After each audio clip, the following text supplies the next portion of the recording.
2রা October conference ফজিলাত থেকে বলছি শহীদুল আলম। আমরা গতকালকে ঝড়ের ভেতর দিয়ে গিয়েছিলাম, কিন্তু এখন ঝড় কমেছে। ক্যাপ্টেন দ্রুত জাহাজ এগিয়ে নিয়ে যাচ্ছিলেন ঝড়ের আগে যাওয়ার জন্য। আমরা সুবুত ফতিরার শেষ অংশে, এর আগের ফ্লোটিলাগুলি ইতিমধ্যেই গাজার কাছে চলে গেছে। সামনে যেগুলি ছিল সেগুলিকে গত রাতে ইসরায়েলি হানাদাররা আক্রমণ করেছিল, কিন্তু আমরা এখনো সেই জায়গায় পৌঁছাইনি।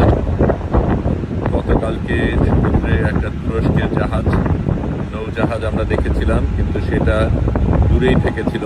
আজকে কারা আছে আমরা জানি না, কিন্তু আমরা ক্রমশ কাছে যাচ্ছি। আমরা অবশ্যই সেখানে পৌঁছব, এবং ইসরায়েলের আক্রমণের কারণে আমরা কোনোভাবেই পেছনে যাব না।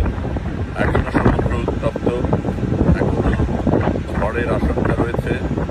বিদ্যুৎ থেমে গেছে, বৃষ্টিও সকালে থেমে গেছে, কিন্তু আমরা আমাদের মতো চলছি। শহীদুল আলম বলছি, গাজার পথে।